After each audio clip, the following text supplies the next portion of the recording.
Chukwuemeka Okonkwo stood frozen in the doorway of his Banana Island penthouse, his heart shattering into 1,000 pieces as he watched his wife of 12 years, Adiz, tangled in their bed with his younger brother, Obinna. The silk sheets he'd imported from Italy, the ones Adiz had specifically requested for their anniversary, were pulled around their naked bodies. Her moans echoed through the master bedroom, the same sounds she used to make for him, now offered freely to his own blood. What would you do if you walked in on this? Hit like if you've been betrayed, and comment below where you're watching from. Chukwuemeka didn't scream. He didn't rush in with fists flying like the heroes in Nollywood films. Instead, he pulled out his phone with trembling hands and captured everything, the betrayal, the domestic betrayal that would change his life forever.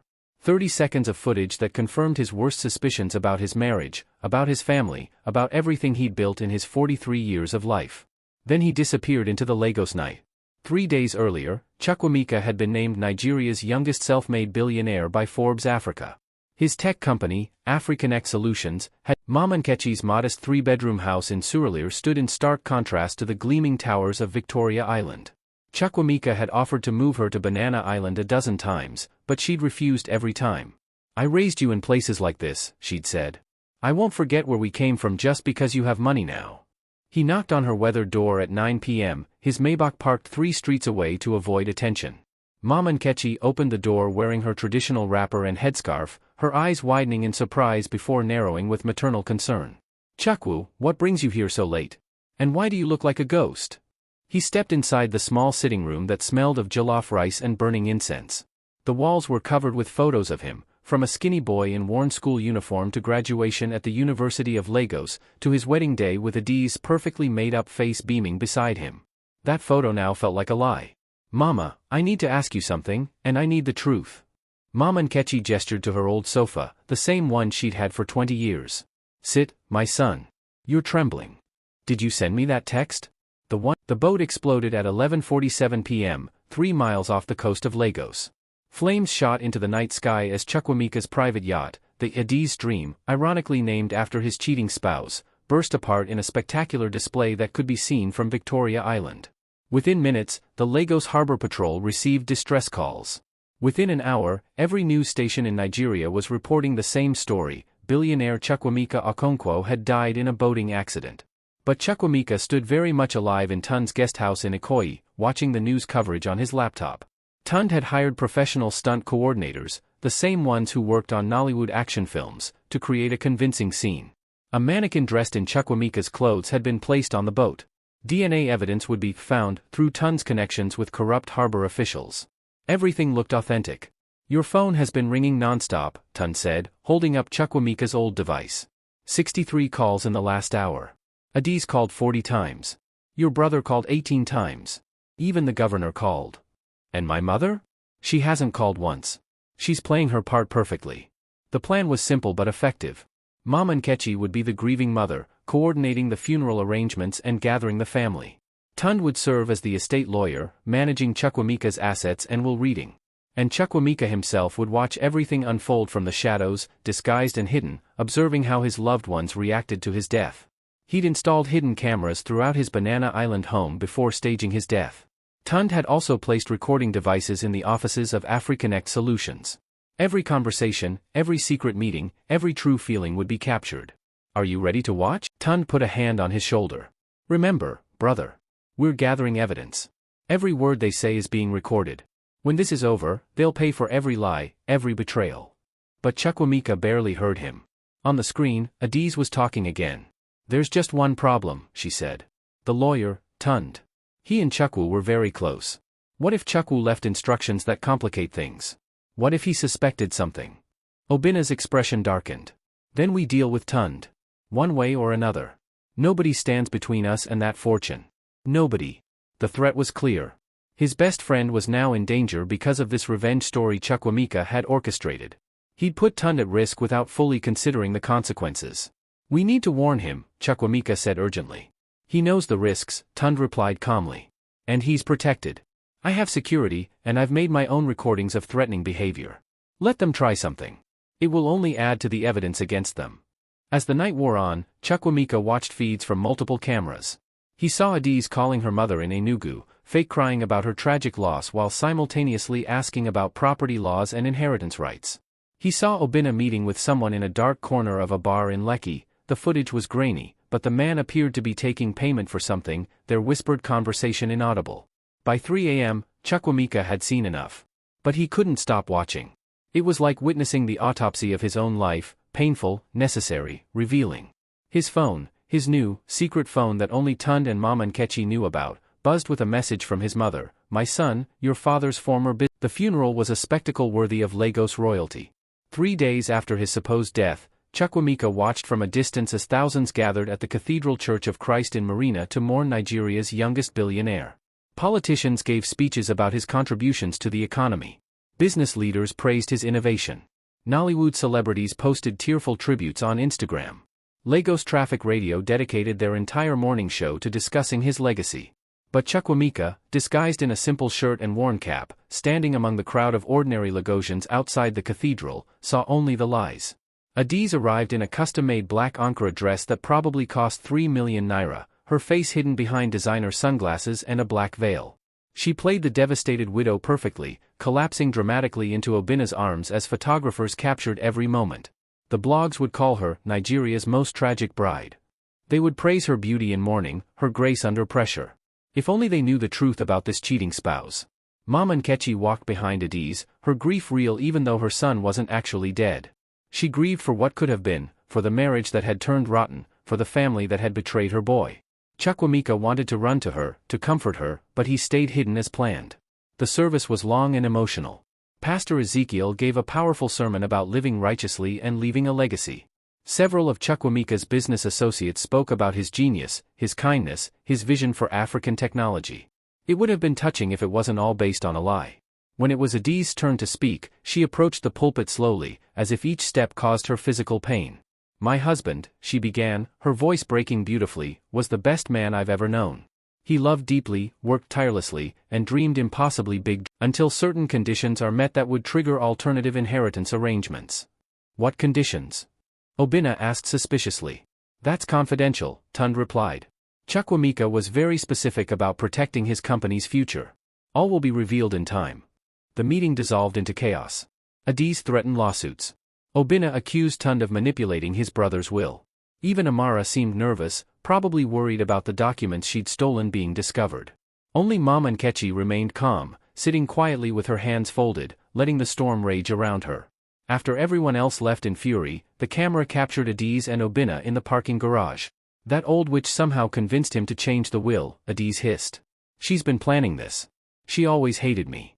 "We need a new plan," Obinna said. 5% isn't enough. We need control of that company. Can we contest the will?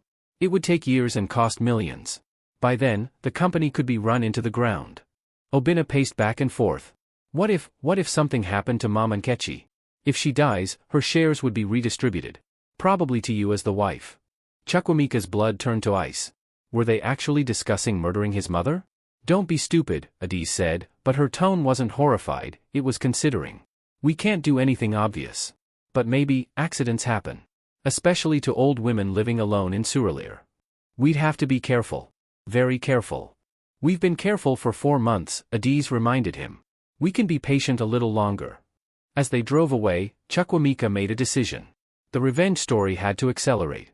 His mother was in danger, and he couldn't let his staged death result in her actual murder. He called Mama Nkechi immediately. "Mama, you need to move out of Surulere tonight. They're planning something.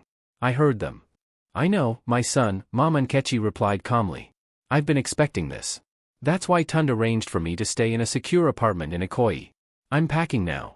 "But Chukwu, there's something else. That business partner of your father's?" He called again. "He says your father faked his death to escape people he owed money to. Dangerous people. And those people might come looking for you now that they think you're dead. They believe debts pass to family." "What kind of debts, Mama?" "The kind that get people killed for real." A knock on Tund's guesthouse door made Chukwuemeka's heart stop. Nobody knew he was here except Tund and Mama Nkechi. Through the peephole, he saw Amara Okafor, his CFO, standing in the corridor looking nervous and desperate. What would you do, let her in or run? Comment below, and don't forget to subscribe. Share this with someone who loves a good financial revenge plot. What do you think Amara wants? Chukwuemeka opened the door just wide enough to let Amara inside before quickly closing it behind her. She looked terrible, her usually immaculate appearance. Retrial. Continue. Disheveled, her eyes red from crying, her designer suit wrinkled as if she'd slept in it. How did you find me? Chukwuemeka asked, keeping his voice low and dangerous. Amara's eyes widened in shock. Mr. Okonkwo? You're alive? But the boat, the explosion, the funeral. Answer my question. How did you find this location? She stumbled backward, her hand clutching her chest. I followed Tund. I'd been following him for 2 days because I needed to talk to him privately, away from the office. I thought he might be in danger. But you're alive. Oh God, you're alive. Sit down, Chukwuemeka commanded, pointing to the chair. And explain to me why you broke into my office the night of my death. I have you on camera, Amara. Everything. The safe, the documents you stole, all of it. Have you been watching from where you're watching? Drop your location in the comments. This confrontation is about to expose everything. Amara collapsed into the chair, tears streaming down her face. I didn't steal anything, Mr. Okonkwo. I was trying to protect you. Or at least, I thought I was protecting your legacy since I believed you were dead. Protect me from what? She pulled a flash drive from her purse with shaking hands. From them. From Adiz and Obinna. They've been embezzling from African Solutions for the past 6 months. Millions of naira, channeled through fake vendor accounts, ghost employees, inflated contracts. I discovered it 3 weeks ago when I was auditing our quarterly reports. Chukwuemeka felt the world tilt. The betrayal in marriage wasn't just personal, it was financial too. Why didn't you come to me? I tried. Amara's voice broke. I called your office 4 times that week. Each time, Obinna intercepted the call. He told me you were too busy, that I should bring any concerns to him first since he was your brother and your chief operations officer. When I insisted on speaking to you directly, he threatened me. Threatened you how? He said he knew things about my past. About my family. My younger sister, Chinelo, is in secondary school. He said accidents happen to students all the time in Lagos. I got scared, Mr. Okonkwo. I have screenshots of his messages, recordings of his threats. But I didn't know who else to trust. Chukwuemeka's hands clenched into fists. His brother hadn't just betrayed him, he'd terrorized his employees, stolen from the company they'd built together, and threatened innocent people. The emotional manipulation ran deeper than he'd imagined. So you broke into my office to get evidence? I knew your safe contained backup financial records, the ones you kept separate from our main servers. I needed proof before going to the police or the Economic and Financial Crimes Commission. But then you died, or I thought you died, and I panicked.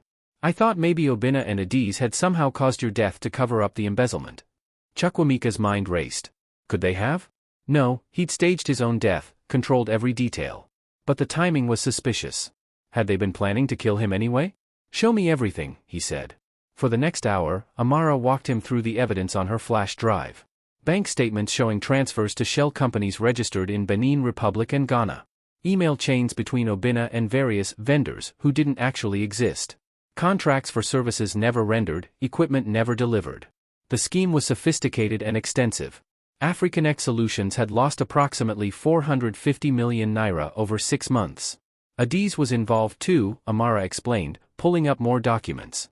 She has signing authority on several company accounts because you added her 3 years ago. Remember? Chukwuemeka's mind raced through possibilities. Tund? No, impossible. Amara? She just risked everything to bring him evidence. Mama Nkechi? His own mother? Never. His phone buzzed with a text from an unknown number. I know you're alive, Chukwu. And I know where you are. Meet me at Lekki Conservation Center tomorrow at noon, alone. Come or I tell everyone your secret, including the people looking for you. And trust me, you want to hear what I have to say about Adiz and your real father. The message was signed with just 2 letters, CN. Chukwuemeka's blood turned cold. Those initials could only belong to one person, Chidinma Nwankwo, Adiz's younger sister. The woman who'd introduced him to Adiz 12 years ago at a party in Abuja. The woman who'd been maid of honor at their wedding. The woman who'd claimed to be his friend for over a decade. What does Chidinma have to do with this? He muttered. Mama Nkechi gasped. Chidinma? That girl your wife's sister? She came to see me yesterday. She said she had information about Adiz's affair, that she wanted to help the family. I thought she was being loyal. I didn't tell her where you were. But she found me anyway, Chukwuemeka said. Which means someone in this room is feeding her information, or she's been tracking all of us. Amara spoke up hesitantly. Mr. Okonkwo, there's something about Chidinma in the financial records too. One of the shell companies receiving embezzled funds is registered in her name. I didn't mention it before because I thought it might be identity theft, but she's part of the scheme, Chukwuemeka finished. The whole family was playing me. The pieces were falling into place in the most horrifying way. This wasn't just his wife's infidelity in marriage or his brother's greed. This was a conspiracy that had been years in the making, involving people he'd trusted implicitly. I'm going to that meeting, Chukwuemeka announced. That's exactly what they want, Tun protested, entering the room after Mama Nkechi had called him. It's a trap. Maybe. But Chidinma said she has information about my father. Real information. And I need to know the full truth before I can finish this. Chief Balagan stood slowly, his old bones creaking. If you're going, I'm coming with you. I owe your father that much. And I know these people we're dealing with. I can spot their men from a distance. Then we all go, Mama Nkechi declared. But we stay hidden. My son walks in alone, but we're close enough to help if things go wrong. As they planned the meeting, Chukwuemeka's phone buzzed again. This time it was a video file from another unknown number. He opened it with dread. The video showed Adiz and Obinna in what looked like a hotel room in Victoria Island. But they weren't alone. A third person sat with them, their back to the camera, reviewing documents spread across the table. When the person turned slightly, Chukwuemeka's world shattered completely. It was Pastor Ezekiel from their church, the same man who'd given such a moving eulogy at his funeral, who'd counseled him and Adiz during rough patches in their marriage, who'd baptized his mother and blessed his business ventures. The pastor was part of the betrayal too. What would you do if your spiritual leader betrayed you? Comment your thoughts. Hit subscribe because Chapter 6 reveals secrets that will change everything. Share this with someone who loves co-parenting conflict and family drama. The Lekki Conservation Center was unusually quiet for a Saturday afternoon. Chukwuemeka walked along the canopy walkway alone, his footsteps echoing on the suspended bridge 40 meters above ground. The lush forest stretched out beneath him, and in the distance, he could see the Lagos Lagoon sparkling in the afternoon sun. It would have been beautiful if his heart wasn't pounding with apprehension. Chidinma Nwankwo stood at the highest point of the walkway, her slim figure silhouetted against the sky. She wore a simple yellow dress that matched her usually bright personality, but her expression was grave as she watched him approach. Are you watching from Lagos? Accra? Nairobi? Drop your location and tell us, can you ever trust family again? You came, she said simply. You left me no choice. Start talking, Chidinma. How long have you known I was alive? She smiled sadly. Since the beginning. I know you, Chukwu. I've known you for 12 years. The moment I heard about that boat explosion, something felt wrong. You're too careful, too calculating. Then I saw your mother at the funeral. She was grieving, yes, but not like a woman who'd lost her only child. I've seen real grief. That wasn't it. So you've been tracking me? I've been protecting you, Chidinma corrected. From my sister, from Obinna, from everyone who wants to destroy you. Including people you don't even know about yet. Chukwuemeka studied her face, looking for deception. Amara showed me financial records. Your name is on one of the shell companies receiving embezzled funds. I know. Adiz used my identity without my knowledge. By the time I discovered it 3 months ago, she'd already moved 20 million naira through that account. I've been gathering evidence against her ever since. Why should I believe you? Chidinma pulled out her phone and opened a voice recording. Listen. Adiz's voice filled the air. Chidinma is so stupid, she'll never notice. I forged her signature on the company registration documents. If anyone investigates, she takes the fall, not me. It's perfect. Obinna's laughter followed. Your sister really thinks you two are close. She has no idea you've been planning this for years. Since before I even married Chukwu, Adiz confirmed on the recording. Chidinma introduced us, but she never knew my real agenda. I researched everything about him, his business, his assets, his weaknesses. I knew exactly what kind of wife he wanted, so I became that woman. The recording continued with more damning revelations. Adiz admitted that her whole personality had been a carefully crafted performance. The sweet, supportive wife who loved Nollywood movies and jollof rice was fiction. The real Adiz was cold, calculating, and had been planning to drain Chukwuemeka's accounts from the day they married. I need to know something, Chukwuemeka said when the recording ended. When did the affair with Obinna start? Chidinma's face filled with pain. Before your wedding. They've been together for 13 years. The betrayal cut deeper than anything else. His entire marriage had been built on lies. Every anniversary, every intimate moment, every time Adiz said, I love you, all of it was part of an elaborate con. Why are you telling me this now?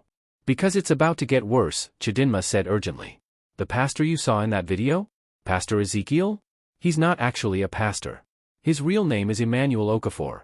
He's a con artist who's been running marriage scams across West Africa for 15 years. He targets wealthy men, counsels them through marital problems, and helps their wives plan divorces that leave the husbands financially destroyed. But Adiz isn't divorcing me. I'm dead. That was Plan B. The original plan was for them to drive you to divorce through affairs, gaslighting, and emotional manipulation.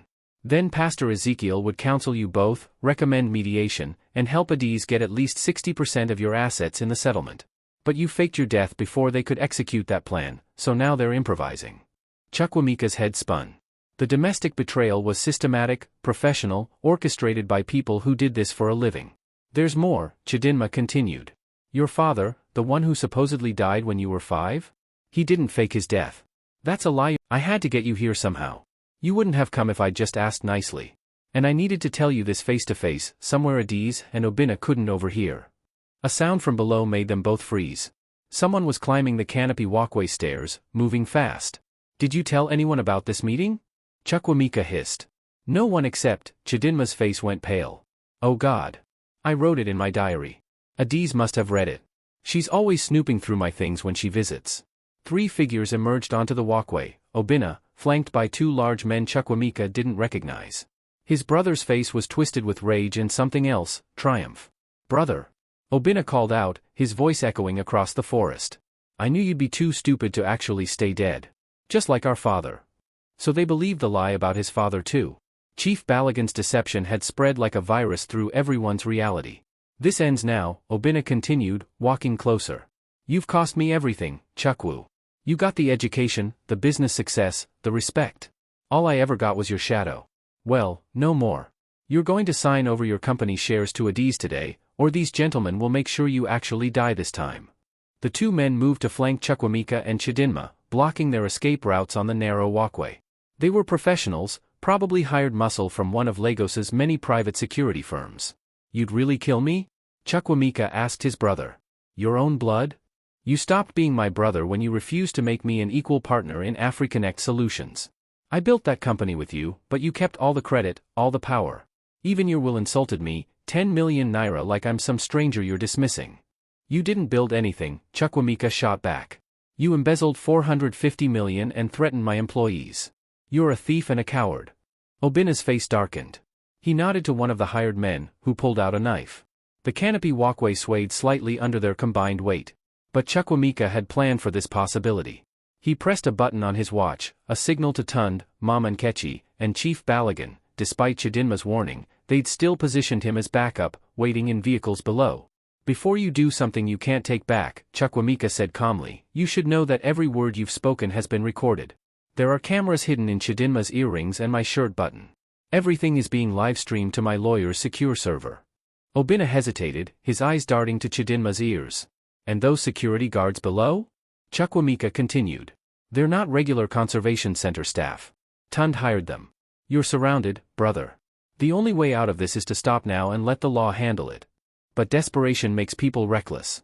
Obinna lunged forward, grabbing for Chukwuemeka's phone. The walkway shook violently as they struggled. One of the hired men grabbed Chidinma, using her as leverage.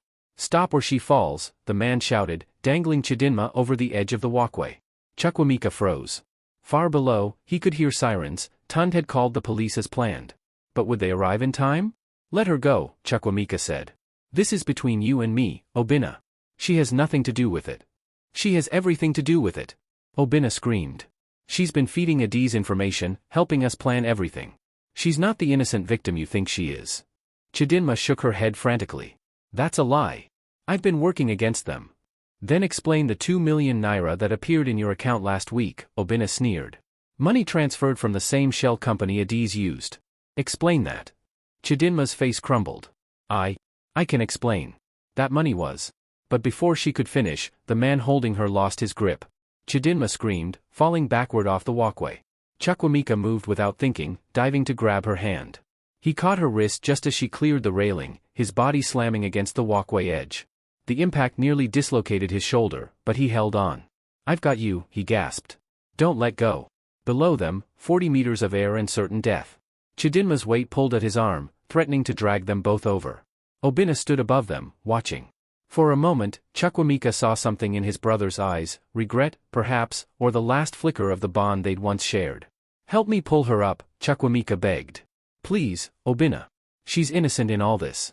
His brother knelt down, reaching out. But instead of helping, Obinna grabbed Chukwuemeka's other wrist. "If you want to die together, brother, I'll make it happen." Police burst onto the walkway at that moment, their guns drawn. Lagos State Police. Nobody move. The distraction was enough. One of the hired men ran, crashing into Obinna and breaking his grip on Chukwuemeka. Officers swarmed the walkway, securing everyone. With help from 2 officers, Chukwuemeka pulled Chidinma back onto the walkway. She collapsed against him, sobbing. "The money in my account, it was from Adiz, but I never asked for it. She sent it to frame me, to make it look like I was part of the conspiracy. I swear I didn't know." As police handcuffed Obinna and his hired men, Tund arrived with more devastating news. "Chukwu, we have a problem." While all this was happening, Adiz went to the EFCC. "She's claiming that you faked your death to escape fraud charges, that you've been embezzling from your own company. She has documents, forged, obviously, that appear to show you creating those shell companies. She's framing you for everything she did." The public disgrace was reaching new heights. Even from beyond his supposed grave, his enemies were trying to destroy his reputation. "And there's something else," Tund added grimly. "Your mother collapsed an hour ago. She's in the hospital. The doctors say she had a heart attack from stress." Everything, the betrayal, the confrontation, the danger, suddenly meant nothing compared to his mother's health. Chukwuemeka stood up, his body aching from the struggle. "Take me to her. Now." As they rushed to the hospital, Chukwuemeka's phone buzzed with a final message from Adiz. "You should have stayed dead, Chukwu. Now I'll make sure you wish you had." What's about to happen to Adiz? Drop your predictions. And don't forget to hit that subscribe button and share this revenge story with your friends. The final chapter is coming, and justice is about to be served. Mama Nkechi looked impossibly small in the hospital bed at Lagos University Teaching Hospital. Tubes and wires connected her to machines that beeped rhythmically, monitoring her fragile heartbeat. Her eyes were closed, her breathing shallow. Chukwuemeka held her weathered hand, the same hand that had worked so hard to raise him, and felt tears stream down his face for the first time since this nightmare began. "Mama, please don't leave me," he whispered in Igbo. "Not like this. Not because of my foolishness." The doctor, a tired-looking woman named Dr. Adeyemi, pulled him aside. "Your mother's heart attack was stress-induced, but she also has an underlying condition we didn't know about. Her heart is weak. The next 48 hours are critical. Will she survive? That depends on her will to live and eliminating whatever stress caused this episode." Chukwuemeka knew exactly what had caused it, his revenge story, his elaborate plan to expose his wife's infidelity.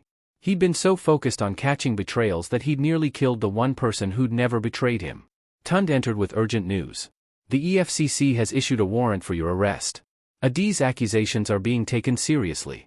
They've frozen all AfricanX Solutions accounts pending investigation. The company is paralyzed. Let them freeze it. I have copies of everything, the real financial records showing Adiz and Obinna's embezzlement, Amara's testimony, recordings of their confessions. We'll clear this up." "It's not that simple," Tund said grimly. "Pastor Ezekiel, or Emmanuel Okafor, whatever his real name is, has disappeared. He was their insurance policy. Without him, we can't prove the full extent of the conspiracy. And Adiz is playing the grieving widow perfectly for the media. She's giving interviews about how you abused her, controlled her, and she's glad you're dead even though you're not really dead.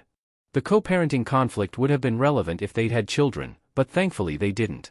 Still, Adiz was weaponizing public opinion against him with surgical precision. Where's she now?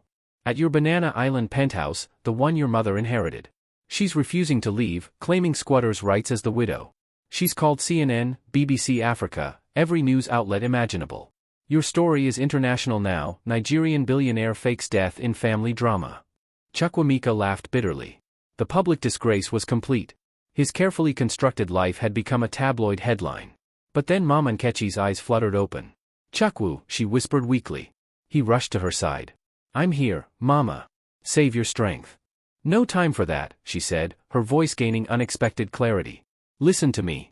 That woman, Chidinma, I believe her. She came to see me before I collapsed. She showed me evidence, real evidence. Your father really is dead, buried in our village. Chief Balogun has been lying. And Adiz, she's more dangerous than you think." "What do you mean?"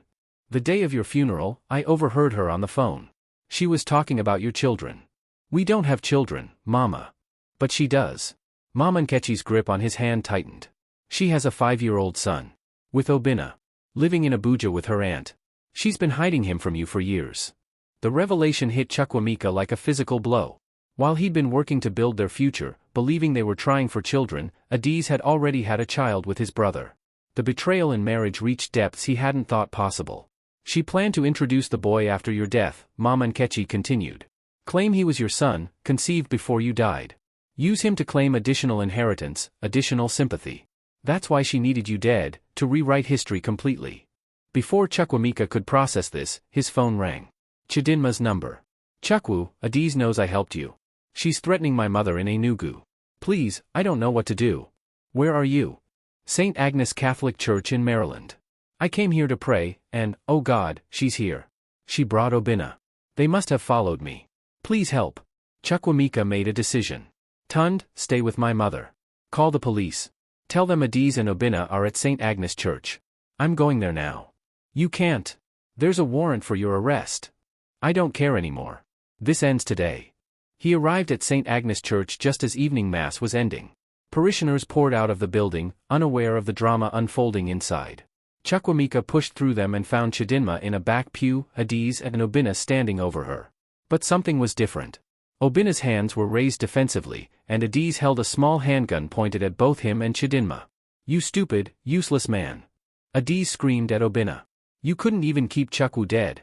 Now he's alive, the police have evidence, and everything is ruined. Adiz, put the gun down, Obinna pleaded. We can still fix this. We can run. Dubai, remember? We have money hidden offshore. You think I'm running with you? Adiz laughed, a sound devoid of sanity. You were only useful because you gave me access to Chukwu's life. Now you're a liability. You're all liabilities. She swung the gun toward Chidinma. You especially.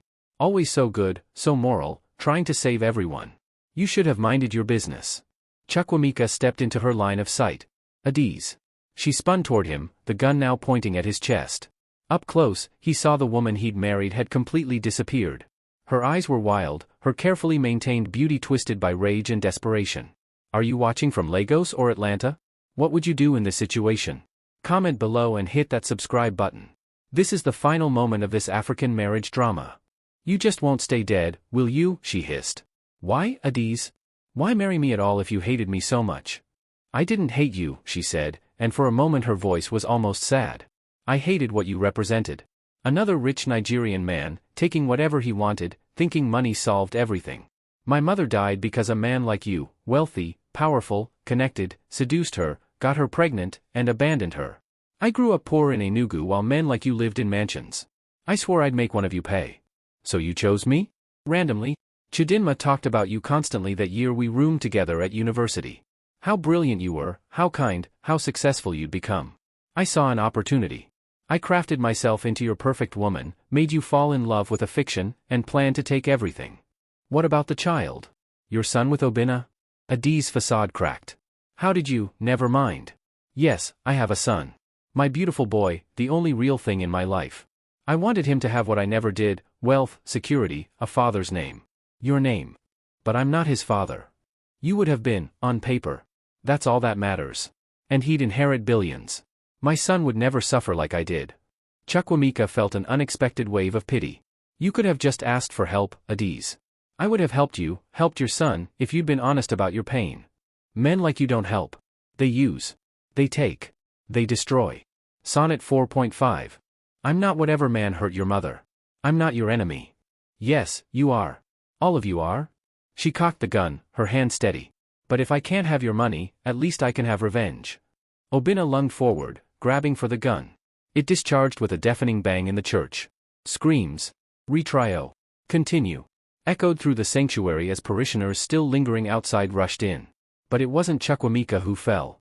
It was Obinna. He collapsed to the marble floor, blood spreading across his white shirt. Adiz stared at him in horror, the gun falling from her hands. No, she whispered. No, no, no. Obinna. She dropped to her knees beside him, pressing her hands against the wound in his chest. You weren't supposed to, I didn't mean to. Chukwuemeka kicked the gun away and called for an ambulance while Chidinma grabbed church linens to help stop the bleeding. Within minutes, police flooded the church, followed by paramedics. As they loaded Obinna into the ambulance, still alive but critical, Detective Yemi Oladapo of the Lagos State Police approached Chukwuemeka. "Mr. Okonkwo. I've been looking for you. You're wanted for questioning regarding—" "I know," Chukwuemeka interrupted. "I'll come willingly. But first, I need to see my mother. She's at LUTH, and she's had a heart attack. Please."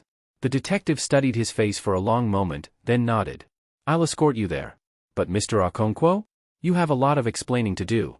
I have recordings, documents, witnesses, everything you need to understand what really happened. My wife, my brother, a fake pastor, embezzlement, extortion, it's all documented. Then this is going to be a very long night." At the hospital, Mama Nkechi had stabilized. When Chukwuemeka entered her room with Detective Oladapo, she was sitting up, her color better. "My son," she said, tears streaming down her face. "You're safe. Thank God. Obinna's been shot, Mama. Adiz shot him. He's in surgery now." Mama Nkechi's face showed conflicting emotions, grief for the boy she'd helped raise, anger at the man who'd betrayed her son, relief that the nightmare was ending. "Whatever happens to him is God's will," she said finally. "But Chukwu, I need to tell you something before the police take you. About that money Chief Balogun claimed you owed, it's all lies. I went to our village yesterday, before I collapsed. I found your father's grave. I spoke to the elders. They all remember when he died, a car accident in 1987. Real. Documented. Chief Balogun was indeed his friend, but he's been running scams for years, preying on successful children of dead men." Detective Oladapo's interest sharpened. "Chief Adeyemi Balogun? The businessman? You know him?" Chukwuemeka asked. "We've been investigating him for fraud for 2 years. If you have evidence of his extortion scheme, that would help us significantly." The pieces of the revenge story were finally coming together into something that resembled justice. Over the next 6 hours at the police station, Chukwuemeka laid out everything. Tund arrived with Amara's evidence of embezzlement. Chidinma provided recordings of Adiz's confessions. Security footage from the conservation center showed Obinna threatening them. The hidden cameras from the Banana Island penthouse revealed damning conversations. By dawn, the full picture emerged. Adiz Okonkwo would be charged with attempted murder, fraud, embezzlement, and conspiracy. Her son, the 5-year-old in Abuja, would be placed with her sister's aunt while she awaited trial, but Chidinma had already volunteered to help care for him. Obinna survived surgery but would face charges of embezzlement, conspiracy, criminal threatening, and assault once he recovered. The brothers' relationship was destroyed beyond repair. Emmanuel Okafor, the fake pastor, was tracked down in Benin Republic and extradited back to Nigeria to face charges related to his role in marriage fraud schemes across West Africa. Chief Adeyemi Balogun was arrested at his Victoria Island home, where police found evidence of multiple ongoing extortion schemes targeting wealthy Nigerians. The dangerous people he'd invented didn't exist, he was the only danger. Amara Okafor was cleared of all suspicion and offered the position of acting CEO of AfricanX Solutions until things stabilized. And Chukwuemeka? All charges were dropped once the evidence proved he'd been the victim, not the perpetrator. The EFCC unfroze his accounts and issued a public apology. But the damage to his reputation remained. News outlets had already run with Adiz's version of events: abusive billionaire fakes death to escape justice. Corrections never travel as far as accusations. 2 weeks later, Chukwuemeka sat with his mother in her new apartment in Ikoyi, not the one Tund had arranged, but a beautiful 3-bedroom with a view of the lagoon that she'd finally agreed to accept. "What will you do now?" Mama Nkechi asked, serving him the jollof rice she'd made herself, refusing to let hired help do it. "Rebuild," Chukwuemeka said simply. "The company, my reputation, my life. Tund suggested I give interviews, tell my side of the story. Turn this into a teaching moment about domestic betrayal and emotional manipulation." "And love? Will you try again?" Chukwuemeka thought about Chidinma, who'd visited him 3 times since the incident. She'd been genuine, helpful, and honest about her feelings. But trust was a bridge that had been burned to ashes. "Maybe someday, Mama. But not for a long time. I need to remember who I am first, separate from what anyone else made me believe." "That's wise, my son. But don't let their wickedness turn you bitter. You're a good man. What happened to you wasn't your fault. I should have seen the signs. The infidelity in marriage, the lies. Love makes us blind," Mama Nkechi interrupted gently. "That's not weakness. That's being human. But now your eyes are open, and you're stronger for it." A knock on the door interrupted them. Chidinma stood in the hallway, holding a folder. "I'm sorry to interrupt," she said nervously. "But I found something I think you should see. About Adiz's son." They let her in, and she spread documents on the dining table. DNA test results, hospital records, birth certificates.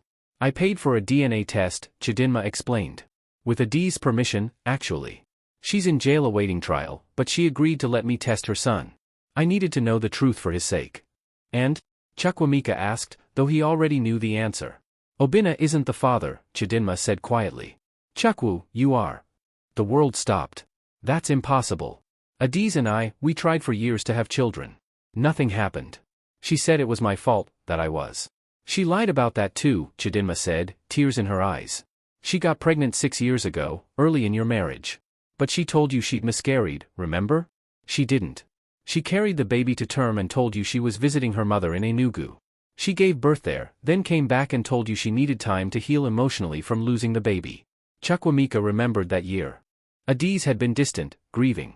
He'd held her while she cried about the child they'd lost.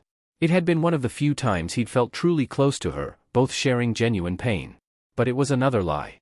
Another manipulation. She kept your son hidden because if you knew about him, you'd want to be involved as a father. That would complicate her plans. She told Obinna the boy was his to keep him invested in the scheme. She told her family the boy was conceived during a brief relationship before she met you. She told everyone different lies. Where is he now? Chukwuemeka's voice shook. With my aunt in Abuja. His name is Chukwuemeka Jr., but everyone calls him CJ. He's 5 years old, brilliant, and he loves building things with blocks. Just like you did at that age, according to your mother. Mama Nkechi was crying openly now. I have a grandson. All this time, I had a grandson and didn't know. Can I meet him? Chukwuemeka asked. That's why I came. I'm bringing him to Lagos tomorrow.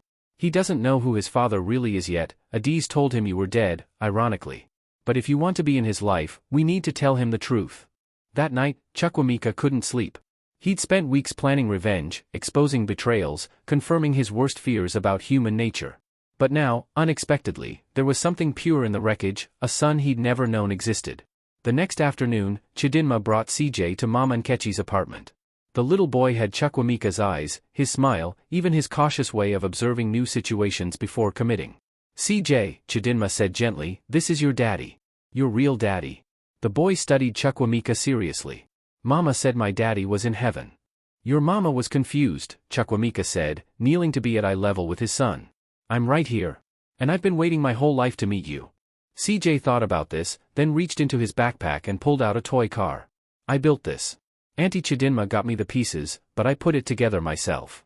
It's perfect, Chukwuemeka said, examining the carefully assembled vehicle. You're really good at building things. Auntie says you build big things. Like companies and computers. I do. And maybe someday, when you're older, you can help me build something amazing together. CJ smiled, and Chukwuemeka felt something shift in his chest. The bitterness that had been growing since he discovered Adiz's affair began to dissolve. This child, innocent and perfect, represented a future worth fighting for. Mama Nkechi swooped in, unable to contain herself any longer. My grandson. Come, let me show you pictures of your daddy when he was your age. You look just like him. As grandmother and grandson bonded over photo albums, Chidinma pulled Chukwuemeka aside. I know this is overwhelming, she said. And I know you don't trust easily anymore.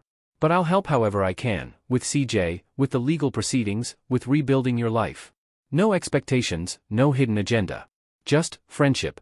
If you'll have it. Chukwuemeka looked at this woman who'd loved him from afar for 12 years, who'd risked everything to expose the truth, who'd protected his son when she had no obligation to do so. Thank you, he said simply. For everything. For being honest when everyone else was lying. What will you tell the media about all this? Chidinma asked. They're still running stories about the fake death, the domestic betrayal. Your reputation. Let them write what they want, Chukwuemeka said, watching his mother and son laugh together. I know the truth now. The people who matter know the truth. And I have something more important than reputation, I have family. Real family. 3 months later, Adiz's trial began. Chukwuemeka attended every day, not out of revenge anymore, but to ensure justice was served. She was convicted of embezzlement, fraud, and attempted murder, sentenced to 15 years in Kirikiri prison. Obinna, recovered from his gunshot wound, received 12 years for his role in the conspiracy. He and Chukwuemeka never spoke again. Pastor Emmanuel Okafor was sentenced to 20 years for running marriage fraud schemes that had destroyed dozens of families across 3 countries. Chief Adeyemi Balogun received 10 years for extortion and fraud. his reputation in Lagos society destroyed completely. Africonnect Solutions, under Amara's leadership, rebounded stronger than ever. Chukwuemeka stepped back from day-to-day operations to focus on being a father to CJ, but remained chairman of the board. And Chidinma? She and Chukwuemeka didn't rush into romance. Trust needed to be rebuilt slowly, carefully. But they co-parented CJ together, and sometimes, when he watched her read bedtime stories to his son in Mama Nkechi's apartment, Chukwuemeka felt something warm and hopeful stirring in his heart. Maybe love wasn't dead after all. Maybe it just needed to be built on truth instead of lies. 1 year after his fake death, Chukwuemeka stood on the balcony of his new home in Lekki Phase 1, smaller than the Banana Island penthouse, but filled with genuine laughter and love. CJ played in the living room with building blocks while Mama Nkechi supervised. Chidinma sat nearby, helping the boy design a tower.